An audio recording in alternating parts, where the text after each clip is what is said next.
Okay, so here I need to be discerning about which variable I want to solve for. I know it feels like I solve for y a lot, but I'm going to kind of talk you through the thought process in this problem because they won't all be the same. So I'm going to look here and I'm going to determine what is the best variable I want to solve for. So if I were to solve for 5, then I would move my y over, I would divide by 5, which is going to give me 12 over 5. Not a good solution. I don't want to do that. I don't want to work with fractions. If I solve for this x, I'm going to move my 5 over. Now I'm going to divide by 10. Again, I'm going to have some sort of a fraction. I don't want to deal with that either. Now, if I solve for this y, I don't have a coefficient, so there's nothing that's going to cause me to get a fraction. I like that idea. If I solve for this y, I could move my 10 over, divide by 5.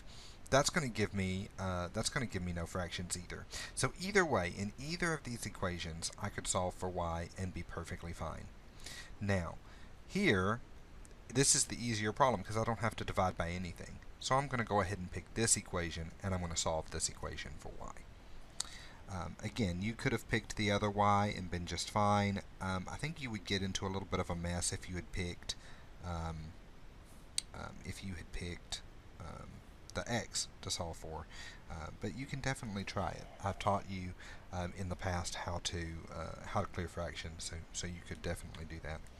I'm going to call this my red line. I know I wrote it in black, but I'm going to call this my red line. So I'm going to work from here on out in red.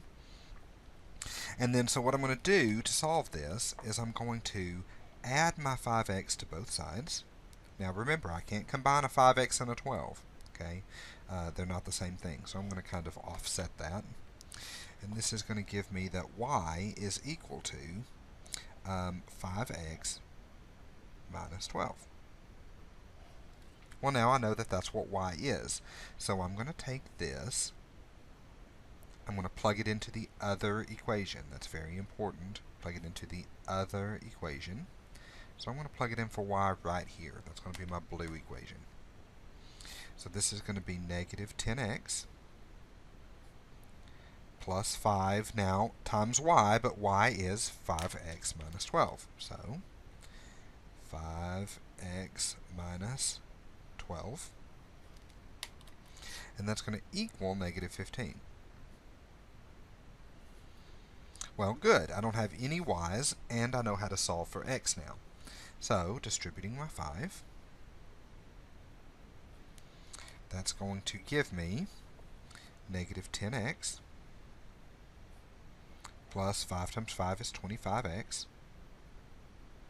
5 times 12 is going to give me 60. And that's going to equal negative 15. Well, 25 and 10, those combine to give me 15x minus 60 is equal to negative 15. Now I have to solve for x. So I add my 60 to both sides. So that'll give me 15x is equal to, now 60 minus 10 is 50, and then 50 minus 5 is going to give me 45. So that's going to give me a positive 45. It's just a little bit of math that you can do in your head. So then divide by 15. Well, that's going to give me that x is equal to 3. If you struggle with that, that's perfectly fine. Just grab a calculator and you can do that division relatively easily. So now I know I've got one solution.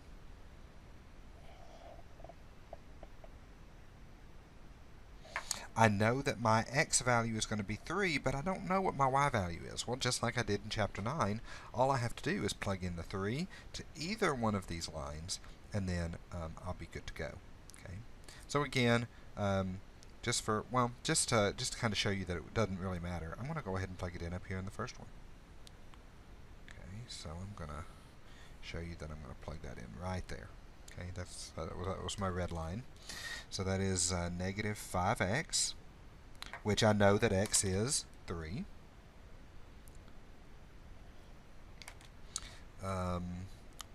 plus my y, sorry, red line, plus y. is equal to negative 12. Well, 3 times 5 is going to give me negative 15, plus y equals negative 12. Add my 15 to both sides.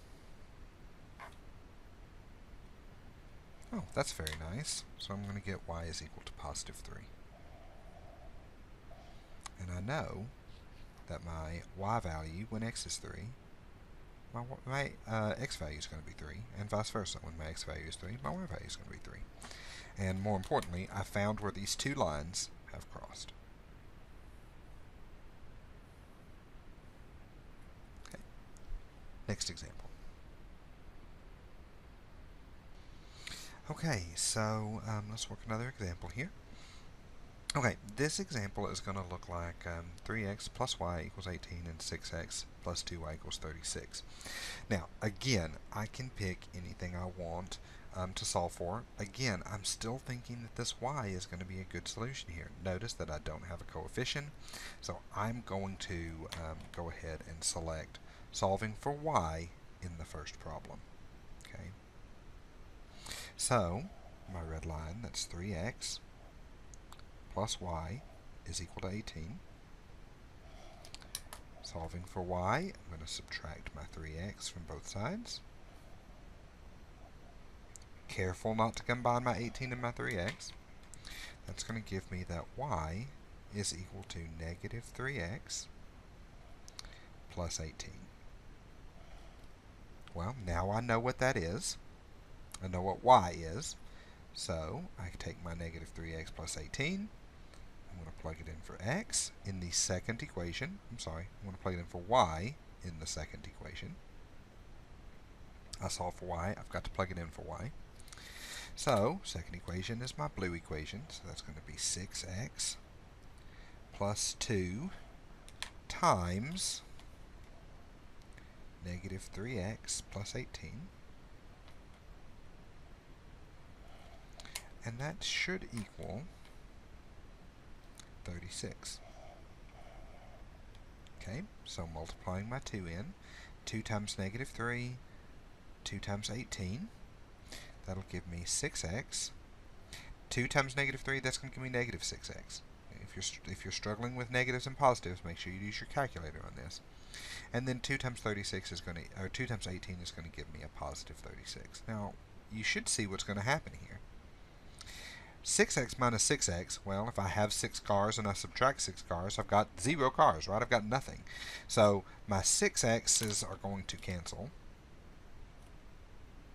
And that's going to leave me that 36 is equal to 36. Now remember, if I have no variable, if my variables cancel, and I get an always true solution, and 36 is always equal to 36, that tells me that I have an infinite number of solutions.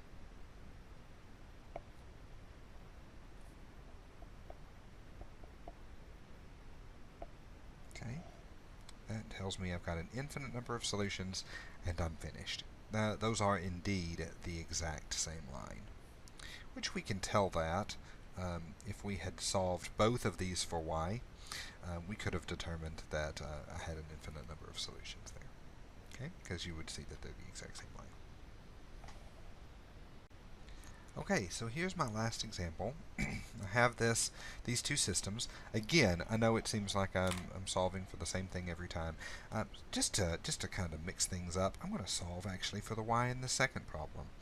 You don't have to solve for y, but again, in this case, if I had solved for x and I divided by 3, I would have gotten 10 over 3, which is a fraction, and I don't want to deal with that.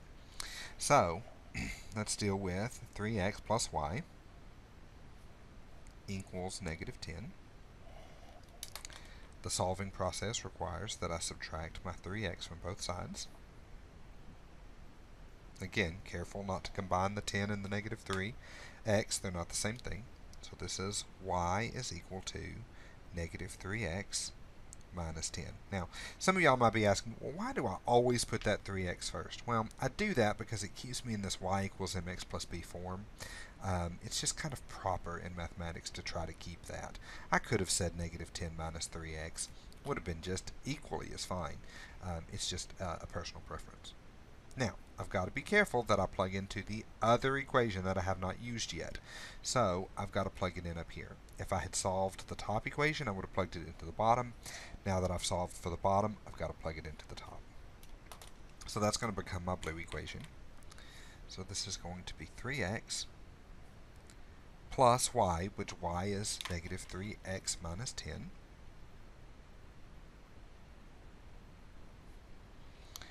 And that's going to equal negative 29. Well, this is a plus times a set of parentheses, so I can just drop my parentheses. It's going to be 3x minus 3x minus 10 is equal to negative 29. Well, 3x minus 3x, again, 3 cars minus 3 cars, these are just going to cancel out on me. And that's going to leave me with a statement that negative 10 is equal to negative 29. Well, that's obviously not true, right? Negative 10 will never equal negative 29, so that's a not true solution. And anytime I have no variables and my answer is not true, then I have no solution. So this question has no solution. If you remember correctly, from the last section, from the last by graphing, solving by graphing, no solution means that I've got parallel lines, right? So these two lines are parallel, means they'll never cross. So as such, I'm never going to have a point that's going to allow them to cross. Okay, that concludes my lecture and examples for solving linear equations via substitution. As always, you can send me an email if you have any questions. Thank you.